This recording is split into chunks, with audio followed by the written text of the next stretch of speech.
What's going on, guys?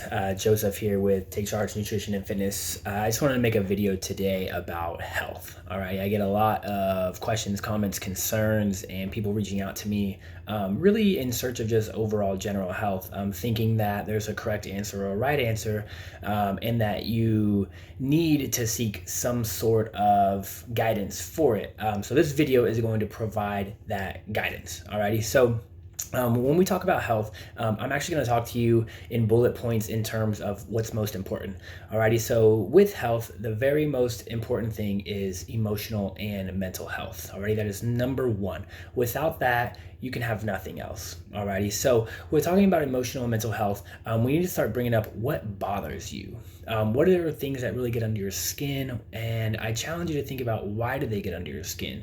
And what would you want to change about that situation that would either make it beneficial for you or let you be able to not let it bother you. Alrighty, so can you change this? Alrighty, or is it out of your control? Okay, if you can change it, then I absolutely think that you should try and change that. If you cannot change that, I tell you and I hope for you that you can resort to your religion and you can pray about it. And if you're not religious, journal about it and just kind of get it off of your chest, vent about it some way, somehow to someone or something, and just kind of move on and try to let it go. Because if you can't change it, there's no reason why you should continue to stress about it. And if you stress about it, that's going to be a negative stress, and that's going to add a stressor on your mental and emotional health.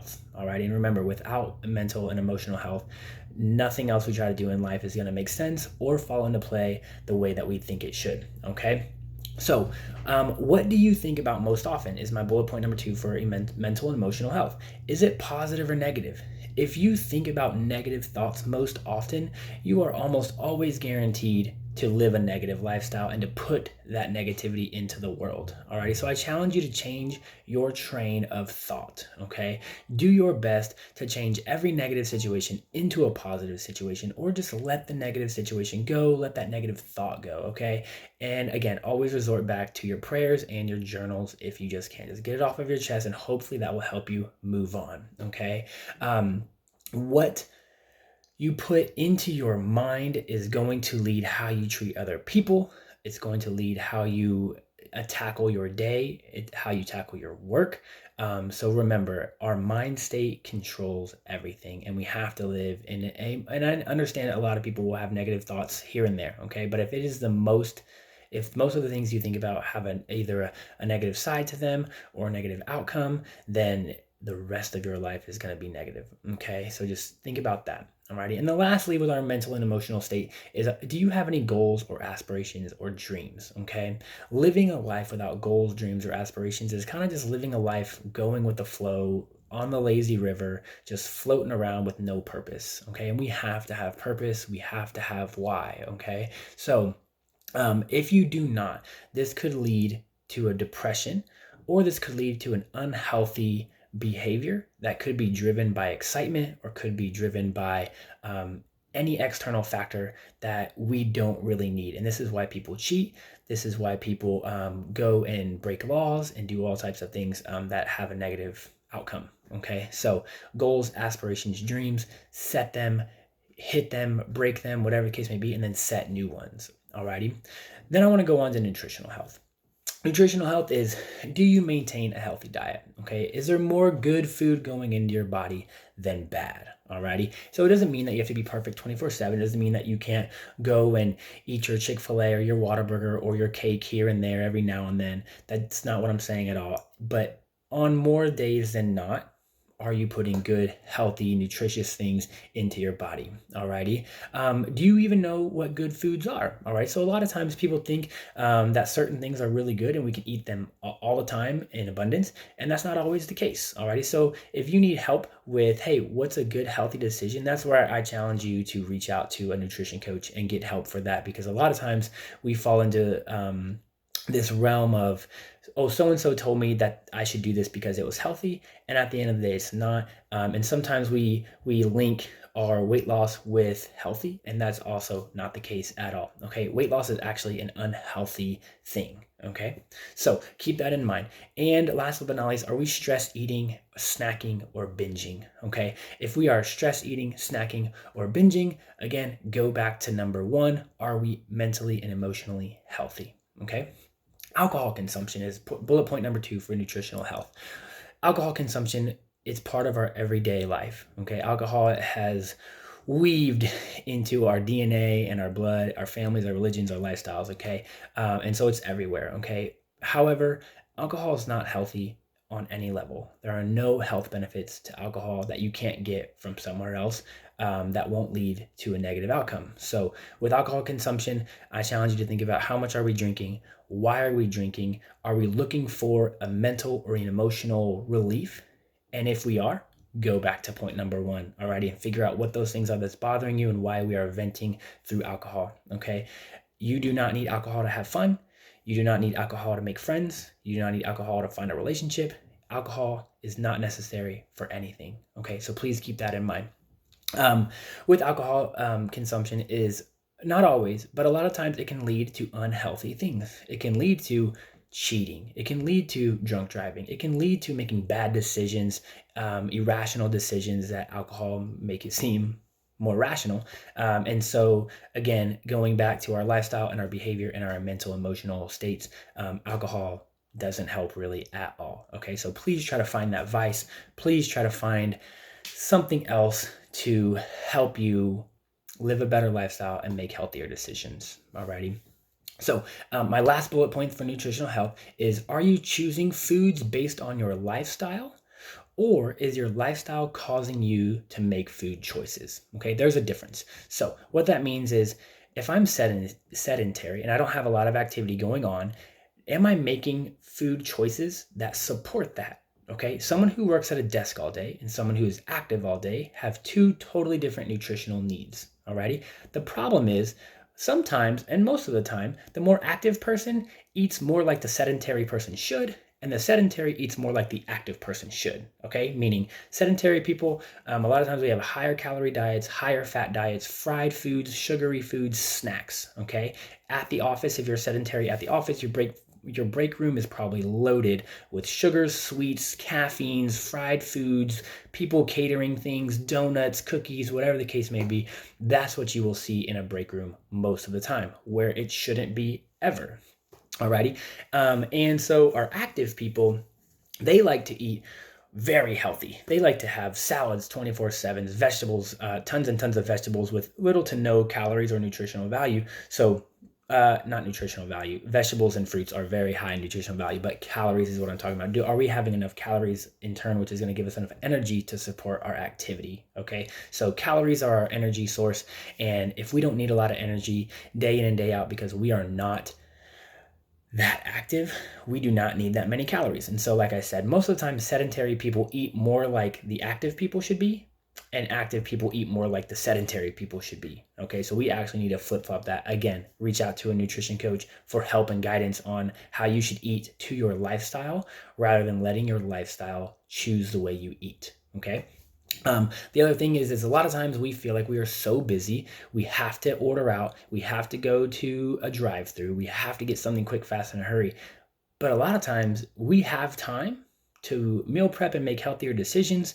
And if we have time to wait in line over and over again for something quick, fast, in a hurry, you probably have time to make a healthier decision. There's plenty of easy things that you can just eat on the go. Fruits and vegetables you can eat on the go, grab on the go, eat them raw. You just have to, again, make that healthy decision. Okay.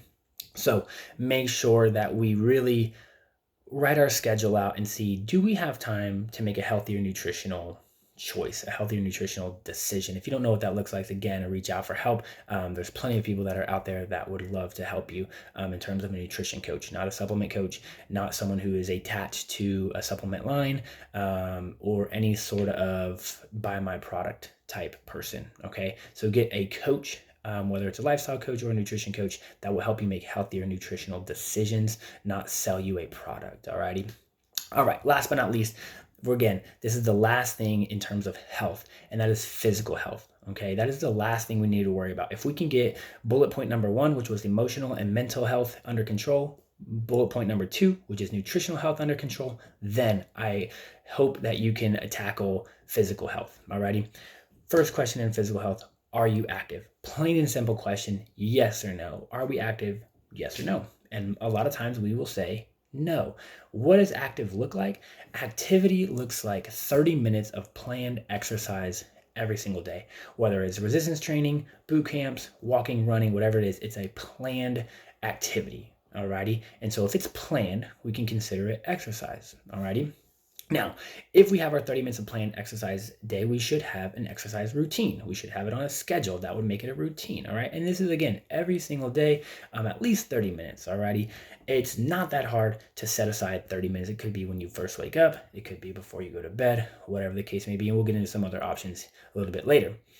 Next, are we incorporating physical activity on a daily basis? Okay, now physical activity is any sort of movement that isn't sitting on the couch, that's not really planned. It's not, hey, from 10 to 10:30, I'm going to do this. It's not really that. It's just, hey, I need to be active. I'm going to go do this. However long it takes is however long it takes. What does that look like? It could be chores around the house. Okay, vacuuming actually could burn some calories and is very active. Getting in your yard, mowing, cutting, trimming the bushes, trimming the trees, planting shrubs, pulling weeds, all that good stuff is physical activity. Walking the dog is physical activity. How long are we going to walk? We don't really know. It's not really planned. We don't have a set distance. Just go out, walk your dog, park far away from whatever store you're about to go in.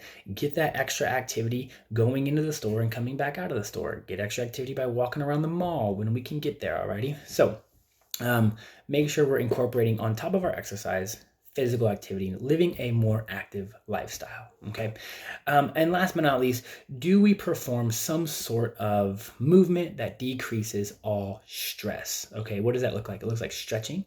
It looks like foam rolling. It looks like yoga. It looks like meditation, whatever is very, very calm. Okay, very, very calm, very, very peaceful. It could even be in the form of massages, okay? If it's a massage, make sure it's a gentle massage, not a deep tissue, not a sports massage, okay? I want you to decrease stress, and we just incorporate that whenever we get a chance, okay?